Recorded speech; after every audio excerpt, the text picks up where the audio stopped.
Bon, Manuel Bompard contre les journalistes de France Info. La dernière fois, ça s'était mal passé, hein. Ça s'était mal passé. J'espère que maintenant, ça ira mieux pour Manuel Bompard et les, et les fake news des journalistes. Voilà.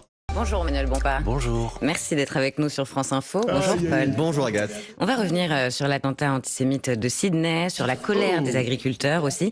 Mais d'abord, Marseille encore endeuillé un mois après l'assassinat de Mehdi Kessassi par des narcotrafiquants. Le président se rend sur place aujourd'hui et promet que l'État gagnera la bataille. Vous, Manuel Bompard, le député de Marseille, vous y croyez encore ou vous dites c'est trop tard ?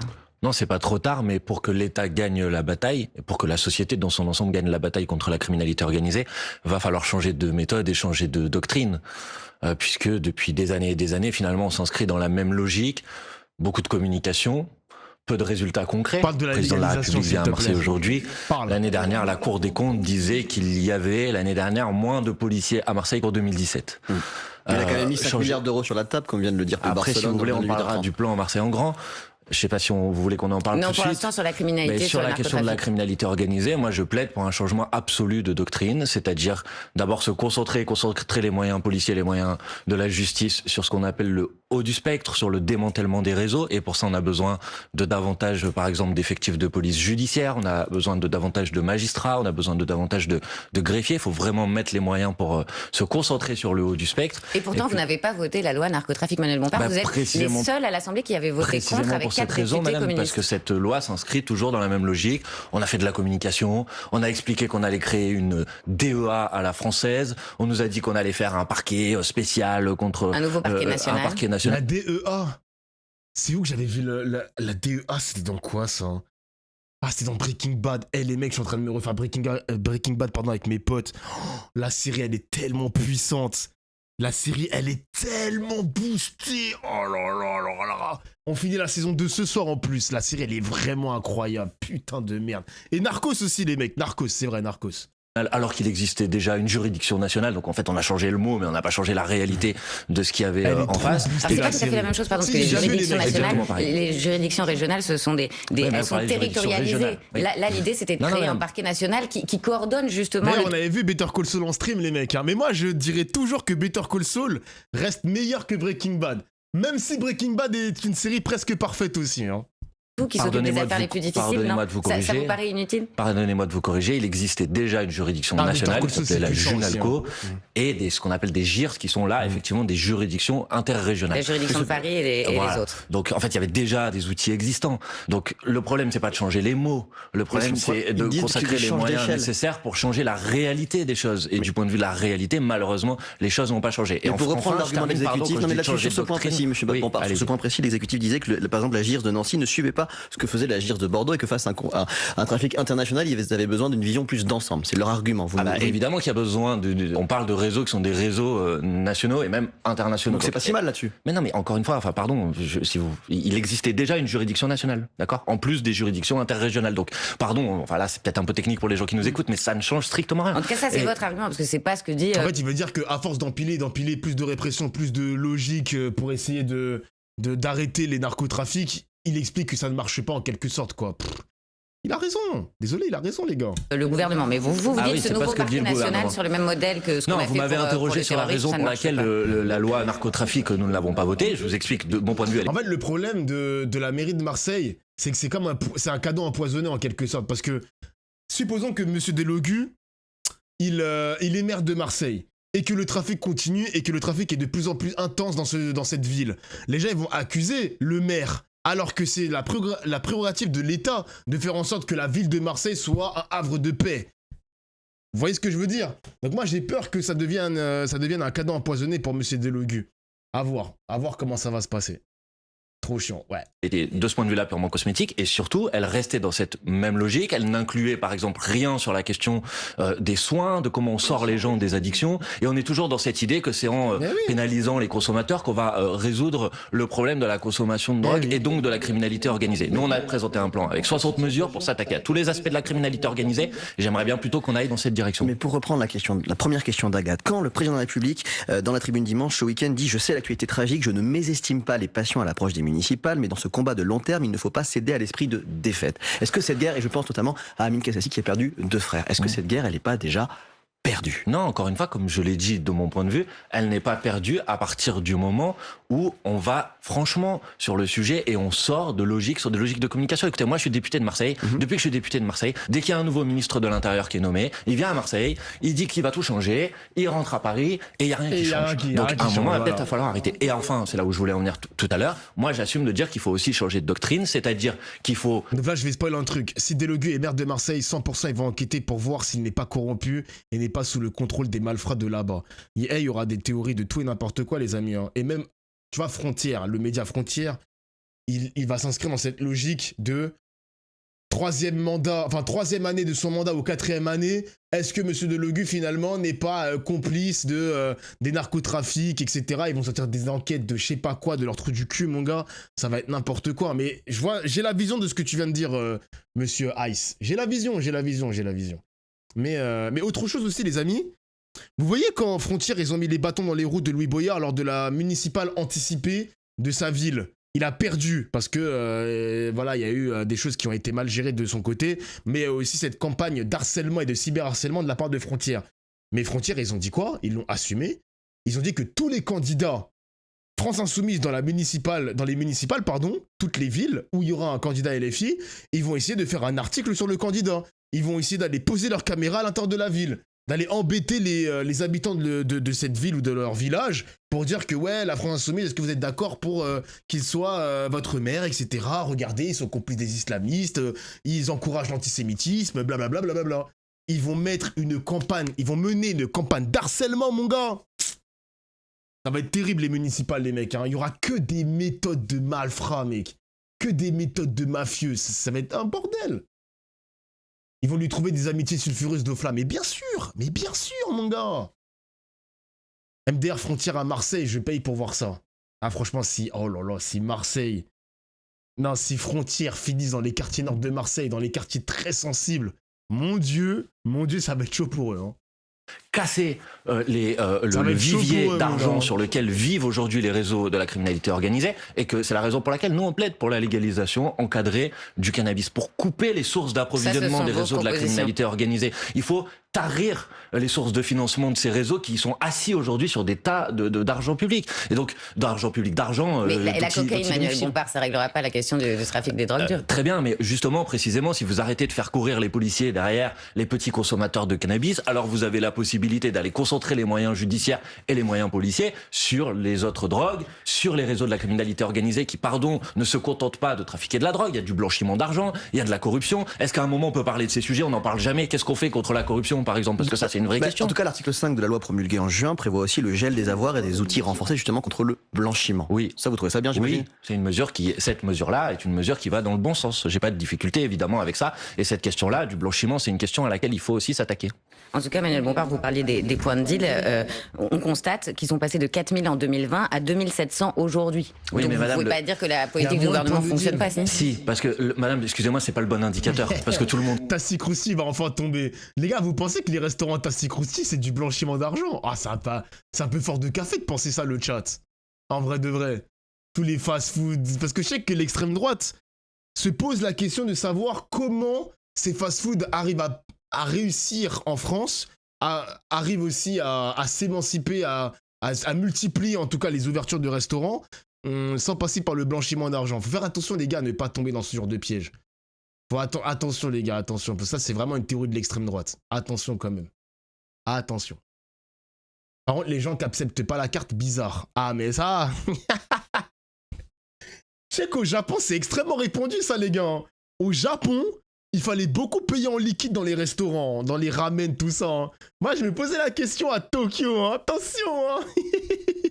Tous les gens qui travaillent un peu sur le sujet, qui sont un peu spécialistes, savent que les modalités de distribution de la drogue sont en train de muter. Et qu'on est de moins en moins sur des points de deal, comme vous dites, qui sont des points physiques, mais sur le fait d'avoir des livraisons, etc. Donc le bon indicateur, c'est la vente de drogue, c'est la circulation de la drogue, et c'est éventuellement la consommation de la drogue. Ça, c'est des bons indicateurs. Vous êtes dans un pays, en France, dans lequel une personne sur deux a déjà consommé du cannabis. Donc vous pouvez continuer dans une logique de prohibition en considérant que c'est comme ça que vous allez résoudre le problème. Mais donc c'est pas le problème comme ça. Donc je pense qu'il faut faire l'inverse. Il faut avoir une politique de légalisation. En France, les Asiates blanchissent à la mort. Putain, on avait un reportage de France 2 sur les Chinois. Oh là là là là. Alors, je parle pas des Asiatiques, je parle vraiment des Chinois. Genre vraiment la mafia chinoise. Comment ils blanchissent leur argent, comment ils mettent des coups de pression aux opposants qui se sont exilés pour habiter en France. Mec, c'est une dinguerie comment les Chinois... Ah non, c'est une folie, gros.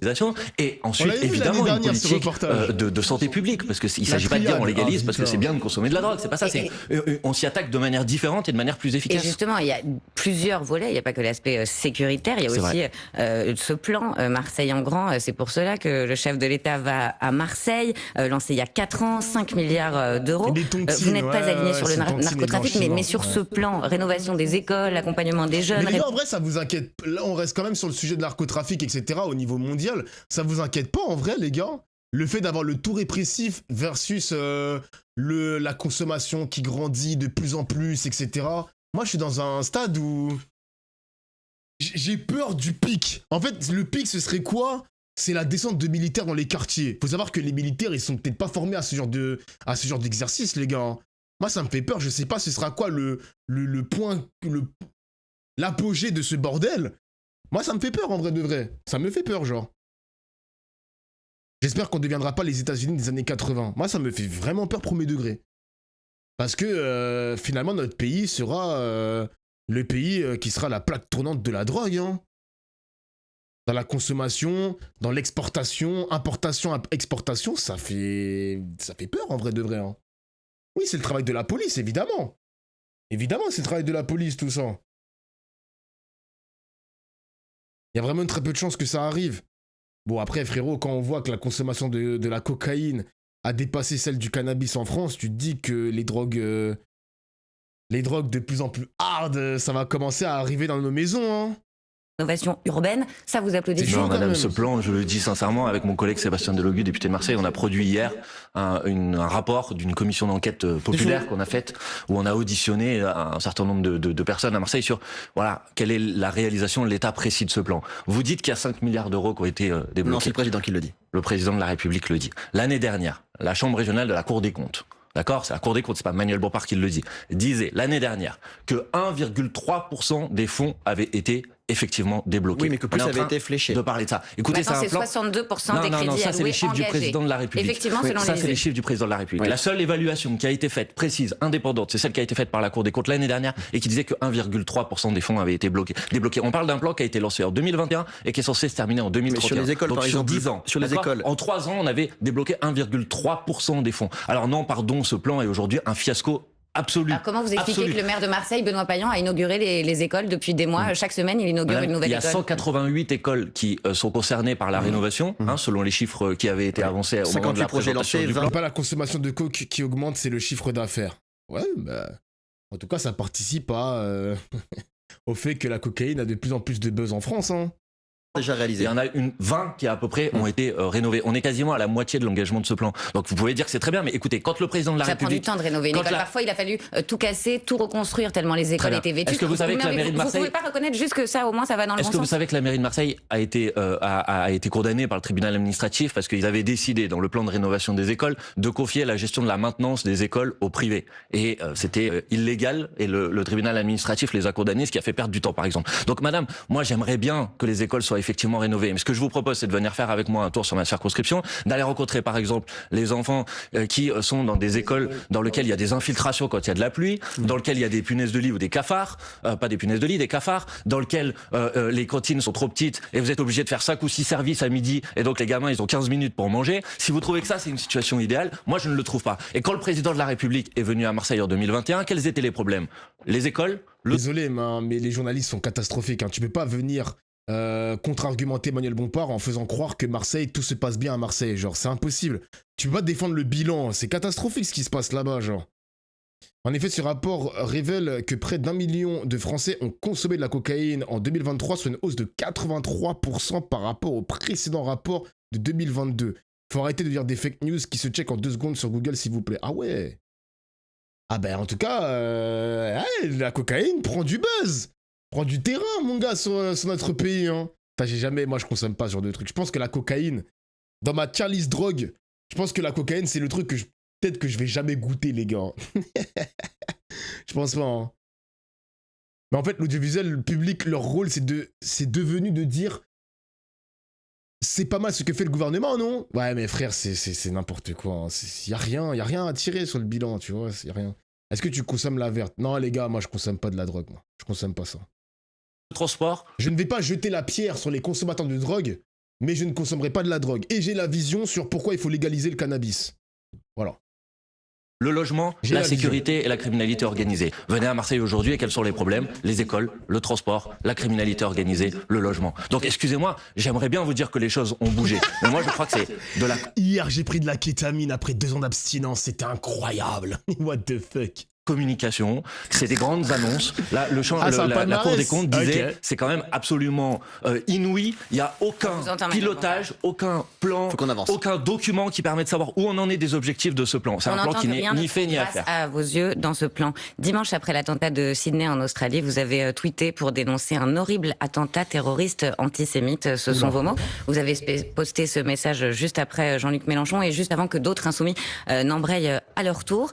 Trop coordonnés pour être sincère, pour la ministre chargée de la lutte contre les discriminations, Aurore Berger, elle était... Trop coordonnée, mais qu'est-ce que c'est que ça? Mais les gars, on peut faire la même chose avec le RN. Vous voyez les tweets de Marine Le Pen, vous voyez le tweet de Jordan Bardella et de tous les députés du Rassemblement National. C'est la même chose, ils ont tous fait leur tweet sur l'attentat antisémite. Ils ont tous fait leur tweet, donc pourquoi quand c'est LFI, on attrape leur veste? Pourquoi eux? Vous avez toujours quelque chose à dire sur la France Insoumise, toujours quelque chose. Votre place hier sur France Info.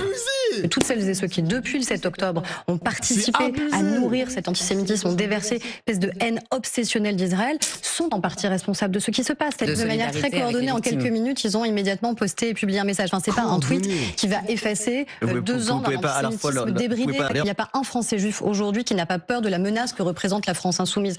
Que répondez-vous à... C'est absolument indigne. Voilà ce que je réponds. Écoutez, Madame Berger s'étonne que quand ce terrible drame a été rendu public, que nous ayons réagi. Mais enfin, il n'y a pas que la France Insoumise qui a réagi. C'est le côté coordonné, effectivement, quand on a regardé. Coordonné, Mélenchon a tweeté à 11h46, à 12h03, vous publiez un tweet évoquant vous aussi un horrible attentat terroriste antisémite. Et entre 12h15 et 13h09, vous tweetez tous en même temps les mêmes termes. Donc il fallait quoi Non mais c'est des grosses merdes, ils ont calculé les heures. Non, fallait se faire foutre. Moi désolé les journalistes de France Info, allez vous faire foutre.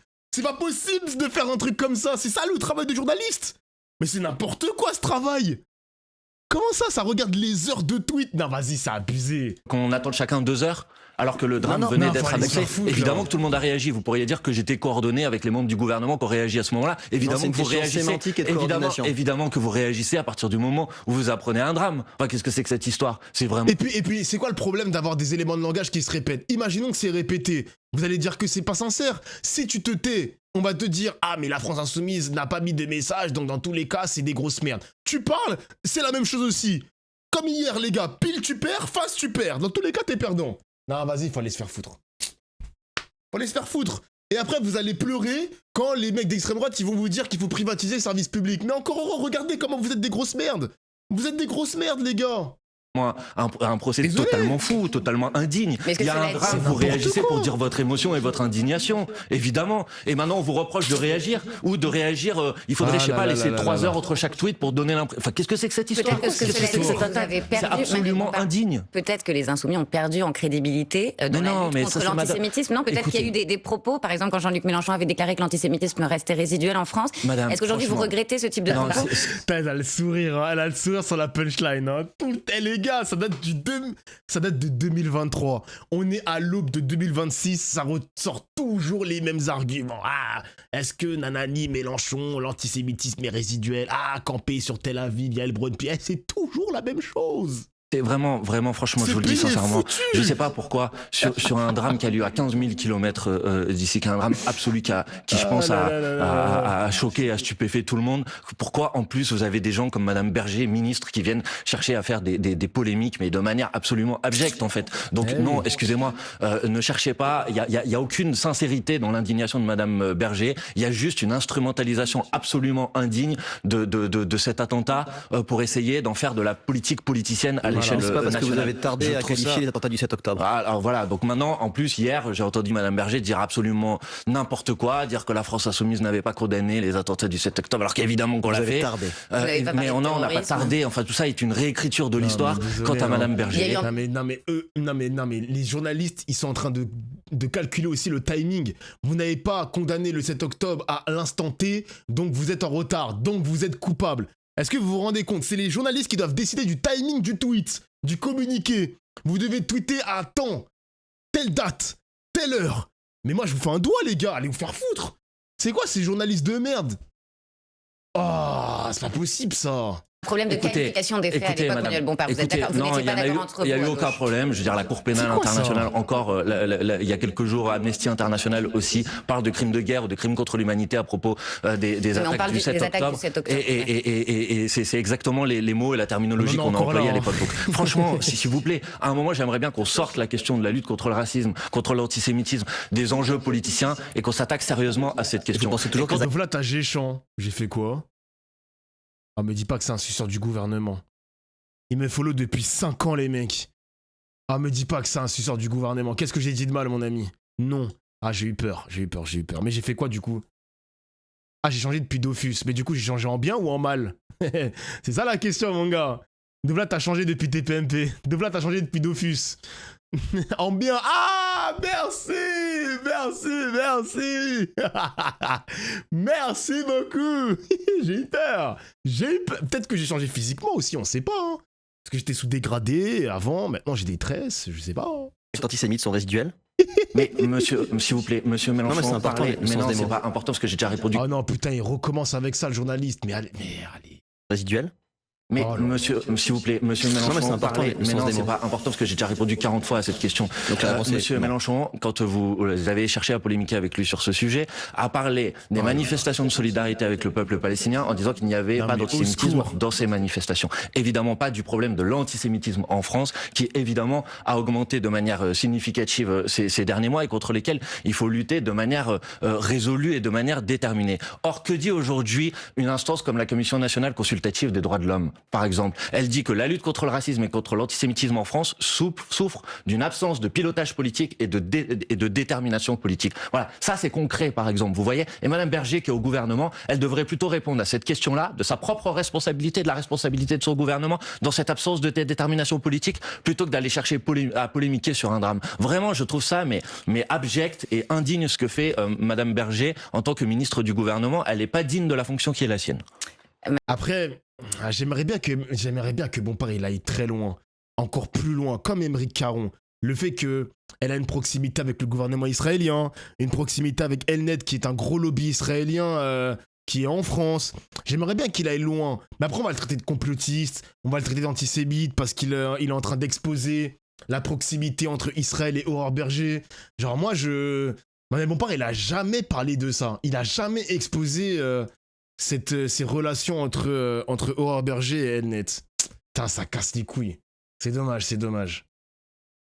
Faut être sans pitié, mais oui, gros, faut être sans pitié, putain.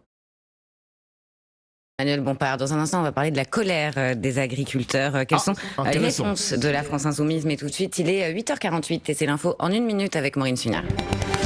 L'attentat sur une plage de Sydney. Bah attends, on va avancer. Tac. Paul Larouturou. Avec Manuel Bompard, coordinateur national de la France Insoumise, député des Bouches-du-Rhône, le monde agricole se mobilise, Paul. Intensément, Agathe, il se mobilise le monde agricole contre la gestion par le gouvernement de la dermatose nodulaire. Vous le savez, cette maladie contagieuse en cause l'abattage des troupeaux pour éviter sa propagation. Un abattage vivement critiqué par vous à LFI, que Jean-Luc Mélenchon qualifie même, je cite, d'absurde. Sur ce point, Philippe Baptiste, le ministre de l'Enseignement supérieur, vous répond sur France Info hier. C'est pas faire preuve d'une très très grande responsabilité. La responsabilité aujourd'hui, c'est de faire confiance justement aux scientifiques, aux vétérinaires qui travaillent au quotidien pour essayer de trouver des solutions. Et leur faire confiance, c'est pas justement générer de la polémique et générer du malheur sur le malheur. Mathilde Panot a même publié une lettre ouverte à la ministre de l'Agriculture demandant de cesser au plus vite l'abattage total systématique. Ces protocoles, je le rappelle, ont été mis en place par des vétérinaires, par des scientifiques, par des épidémiologistes. Mais vous, à la France Insoumise, vous dites que c'est absurde. Non, ce que vous dites, ne correspond pas à la réalité. Il y a débat, y compris parmi la communauté scientifique, sur les meilleures méthodes à utiliser. Il y a par exemple des études de l'EFSA, qui est une agence européenne de sécurité alimentaire, qui dit que par exemple, si vous avez une stratégie qui est une stratégie de vaccination globale, c'est trop tard pour ça. Alors, attendez, oui, mais ça, c'est pas ma responsabilité. Vous voyez, là, on parle d'aujourd'hui. Écoutez, j'ai un courrier envoyé par Mathilde Panot à Madame Genevard, que je viens de citer. De l'Agriculture. Je viens de le citer à la seconde. Non, pas celui-là. Celui-là, il date du 16 juillet 2025. D'accord ? Le 16 juillet 2025, Mathilde Panot, présidente de mon groupe parlementaire, alertait la ministre de l'Agriculture sur la difficulté que nous allions connaître avec l'extension et la propagation de cette épidémie, cette maladie. Et qu'est-ce que nous disions à l'époque ? Nous disions, il faut d'abord travailler de manière concertée avec les éleveurs sur un protocole qui soit accepté par tout le monde. Vous pouvez pas imposer les choses de manière autoritaire comme le fait aujourd'hui la ministre de l'Agriculture et l'EFSA, puisque c'est le sujet que vous m'interrogez et que vous essayez en quelque sorte de laisser entendre que ma parole serait contre la parole scientifique. L'EFSA a dit, dans une stratégie de vaccination globale, il peut y avoir une stratégie d'abattage partiel qui produit les mêmes résultats qu'une stratégie d'abattage global d'un point de vue de la propagation de la maladie, mais qui permet de réduire les souffrances vis-à-vis des éleveurs. Parce que quand vous êtes éleveur et que pendant toute votre vie vous avez passé votre temps à constituer un troupeau, effectivement c'est une stratégie, c'est une décision d'une brutalité absolue de leur imposer l'abattage total de leur troupeau. Effectivement, mais le gouvernement s'appuie sur un consensus avec des scientifiques, des épidémiologistes. Ça, mais dites-moi si l'étude de l'EFSA que j'ai citée n'existe pas. Mais un consensus, c'est pas ça, madame. Un consensus, c'est de donner l'impression que tout le monde dit la même chose. Non, il y a un débat parmi la communauté scientifique. Certains, moi-même, je suis scientifique, si je peux me permettre. Donc, je crois pouvoir dire que j'ai pas une vision par rapport à la science qui soit une vision aveuglée, mais il y a un débat parmi la communauté scientifique entre les différentes mesures qui sont sur la table. Est-ce qu'il n'y a pas une volonté, de surfer un peu sur l'émotion, parce que bien sûr, vous le dites, c'est dramatique. Madame, quand on a le travail de toute une vie, tout un troupeau pour ces agriculteurs. Je sais pas pourquoi vous voulez toujours sur tous les sujets polémiquer. Mais vous voyez, les gars, c'est la même chose que tout à l'heure. Les journalistes qui défendent la position du gouvernement, oui, il faut être unanime. Les scientifiques qui te disent qu'il faut abattre le troupeau. Donc, vos idées de merde, là, de vacciner ou de pas abattre tout le monde, vous êtes bien mignons, mais non. On va défendre la parole du gouvernement. Vous voyez, c'est ouf, hein. Putain.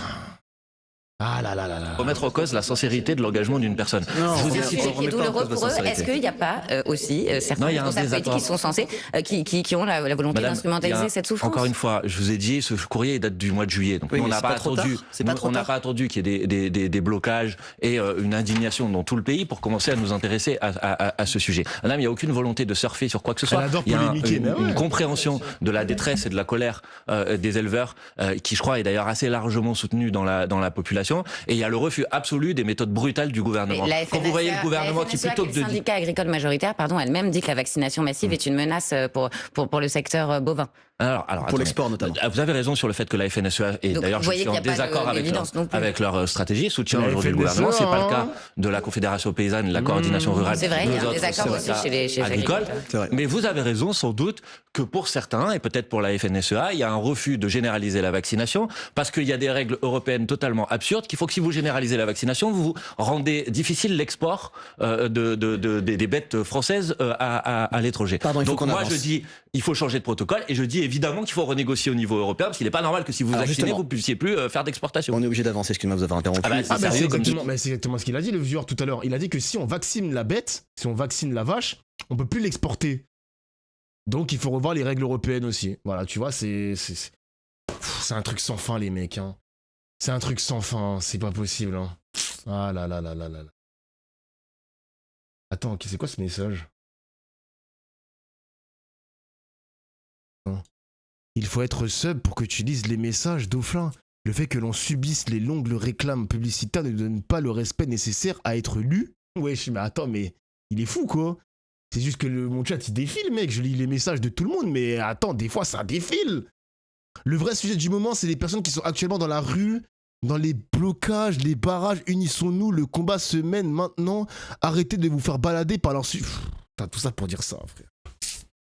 Oh, la W, frère. Il nous fait le grand pirate, mon gars. Il nous fait le grand capitaine. Oh là là, tout ça pour mettre un message bateau comme ça, mec.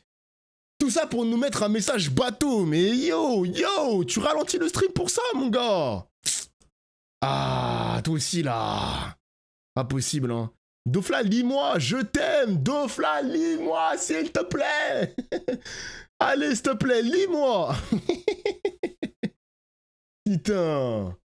Mais c'est tellement sérieux qu'il y a un autre grand pan de la colère agricole, c'est évidemment le Mercosur, l'accord de libre-échange entre l'Union européenne et les pays d'Amérique latine, qui sera notamment débattu samedi au Brésil par Ursula von der Leyen. Malgré débattu, elle veut le signer. Elle veut le signer, vous avez raison. Malgré ces concessions de Bruxelles, la France s'oppose toujours à sa signature. Est-ce qu'elle peut encore s'y opposer? Sébastien Lecornu a officiellement demandé dimanche le report du vote des 27. Vous qui y êtes opposé de très longue date, est-ce que vous saluez cette initiative du Premier ministre? Non, je vais attendre de voir, parce que pour l'instant... Alors désolé, hein, pareil pour le Mercosur les mecs, hein.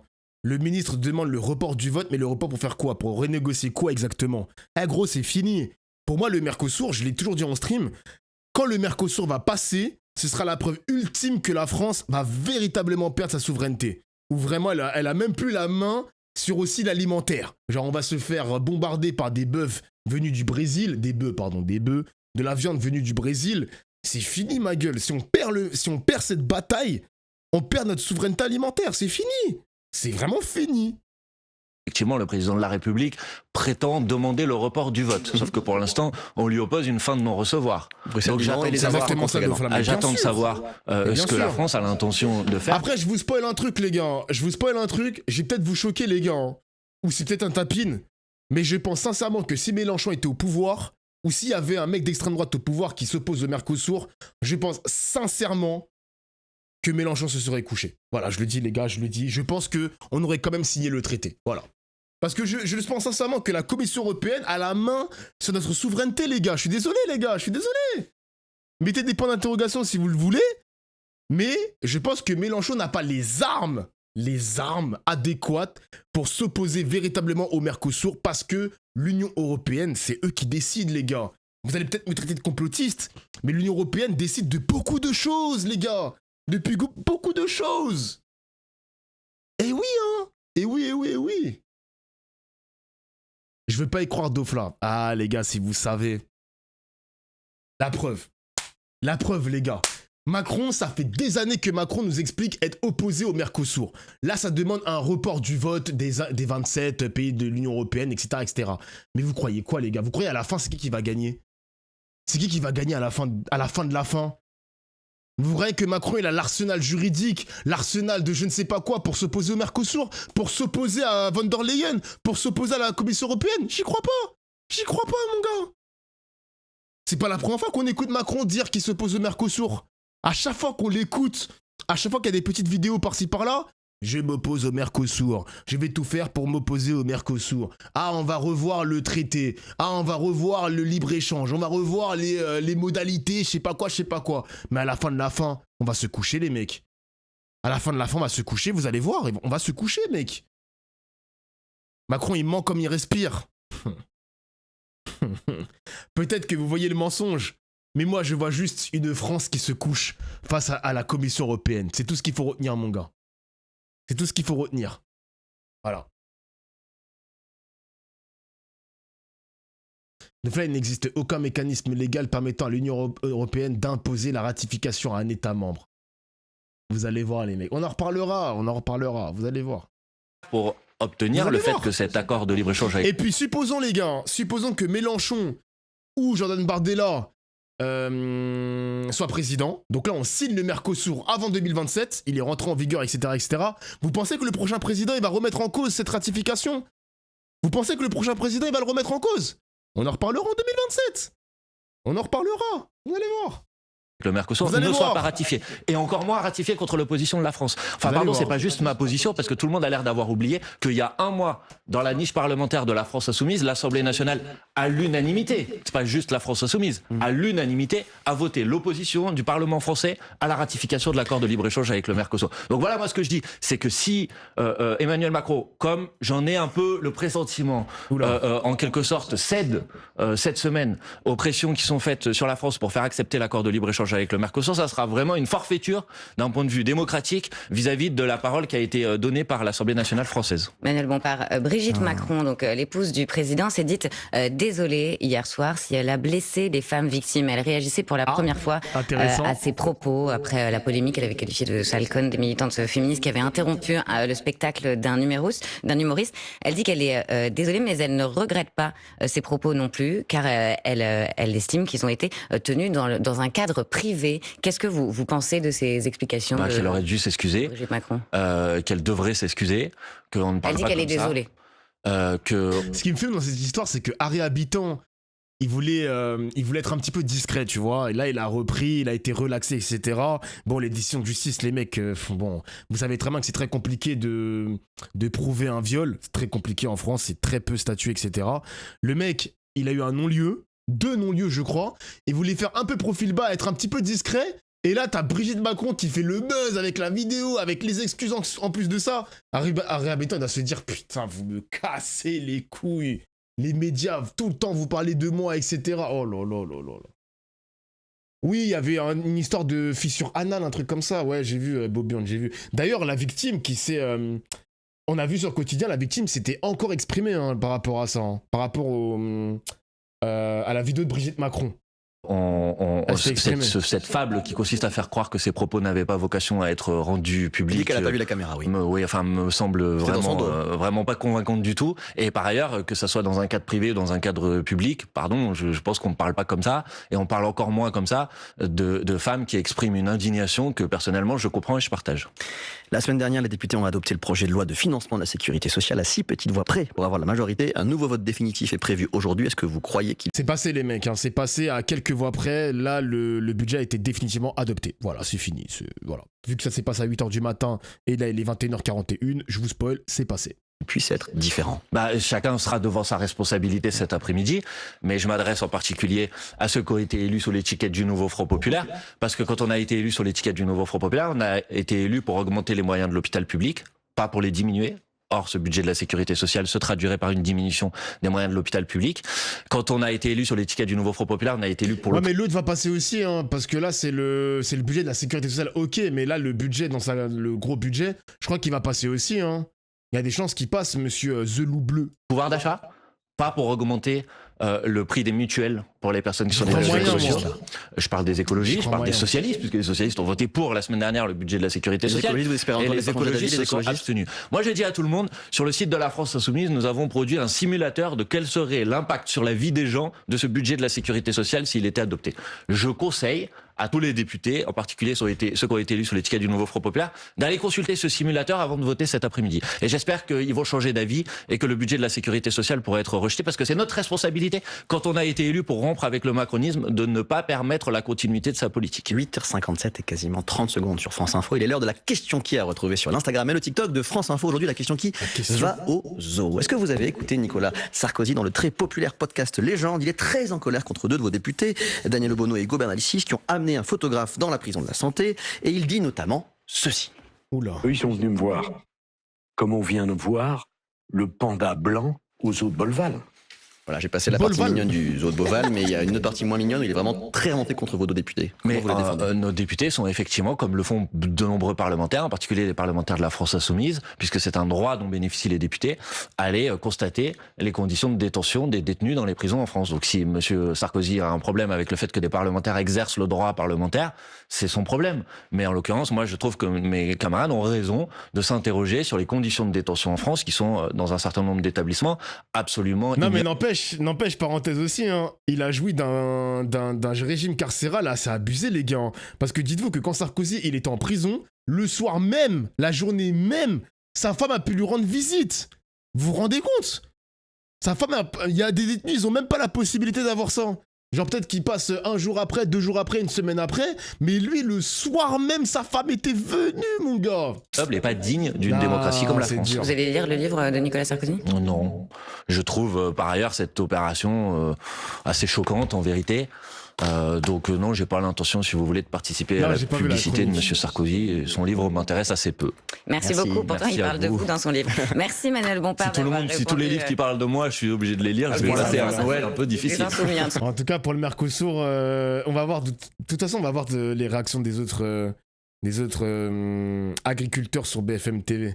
Salut Dofla, désolé, mais concernant le Mercosur, je ne suis pas d'accord. Si Jean-Luc Mélenchon était au pouvoir, il va pas se coucher face à l'Union européenne. Je suis d'avis qu'il pratiquerait l'OPT out. Je sais pas ce que c'est à minima. Désolé du temps de réponse, mon téléphone était éteint. Bah les mecs, on va voir. Hein. De toute façon, là, je pense sincèrement que ça va être signé, ça va être acté. Faut voir maintenant la réaction des hommes politiques. Est-ce qu'ils vont faire des promesses en 2027 ? Parce que là, le but quand même, c'est d'aller récupérer les voix des agriculteurs. Donc s'il y a une bonne communication, je dis n'importe quoi, hein.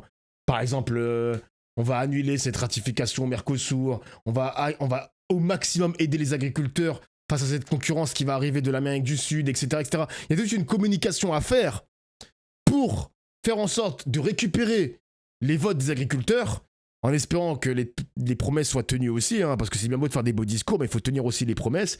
Et puis on verra les mecs, hein. On verra. Hein. On verra.